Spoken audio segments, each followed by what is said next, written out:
ഇസ്ലാമിലെ നേതൃത്വത്തെപ്പറ്റി ഒരു പ്രധാന വാദം നമുക്കിന്ന് പരിശോധിക്കാം. അപ്പോ ഒരു ദൈവിക നേതാവിനെ യഥാർത്ഥത്തിൽ എങ്ങനെയാ തിരഞ്ഞെടുക്കുന്നത്? ഈ സ്രോതസ്സ് ചില പൊതുധാരണകളെ ചോദ്യം ചെയ്യുന്നുണ്ട്. നൂറ്റാണ്ടുകളായുള്ള ഈ ഭിന്നതയ്ക്ക് കാരണം നിർണായകമായ എന്തോ ഒന്ന് ശ്രദ്ധിക്കാതെ പോയതാണ് എന്നാണ് ഈ വാദം. അപ്പോ പ്രധാന തർക്കം ഇതാണ്: ഖുറാൻ മാത്രം മതിയോ, അതൊരു പിൻഗാമി കൂടി വേണോ?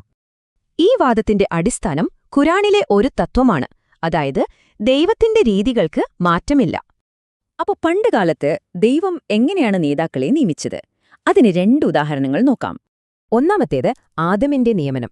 മലക്കുകൾ എതിർത്തെങ്കിലും ദൈവത്തിന്റെ തീരുമാനം അന്തിമമായിരുന്നു. രണ്ടാമത്തേത് താലൂക്കിന് രാജാവാക്കിയത്. ജനങ്ങൾ എതിർത്തു, പക്ഷേ ദൈവീക തിരഞ്ഞെടുപ്പ് തന്നെ നടപ്പായി. അതായത് ഈ 2 കഥകളും ഒരേ കാര്യമാണ് പറയുന്നത്: നിയമനം ജനങ്ങളിൽ നിന്നല്ല, ദൈവത്തിൽ നിന്നാണ്. ഈയൊരു തത്വം പ്രവാചകനും ബാധകമാണ്. ഖുർആൻ പ്രകാരം വസിയത്ത് എഴുതൽ ഒരു നിർബന്ധ ബാധ്യതയാണ്. മാത്രമല്ല, ഒരു ഹദീസും ഇത് കർശനമാക്കുന്നു. അതുകൊണ്ട് പ്രവാചകൻ അത് ചെയ്തിരിക്കും എന്നാണ് വാദം. ഇനി പ്രവാചകന്റെ മരണക്കിടക്കയിൽ നടന്ന ഒരു വിവാദ സംഭവത്തിലേക്ക് വരാം. വ്യാഴാഴ്ചയിലെ വിപത്ത്. പ്രവാചകൻ പറഞ്ഞു, "വരിക, നിങ്ങൾ വഴി പിഴയ്ക്കാതിരിക്കാനുള്ള ഒരു പ്രസ്താവന ഞാൻ എഴുതിത്തരാം." പക്ഷേ അവിടെ ഉണ്ടായിരുന്ന ഒരാൾ പറഞ്ഞു, "നമുക്ക് അല്ലാഹുവിന്റെ ഗ്രന്ഥം മതി."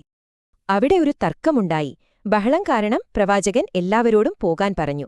വസിയത്ത് തടസ്സപ്പെട്ടു. അപ്പോ ആ വസിയത്ത് എഴുതപ്പെട്ടോ?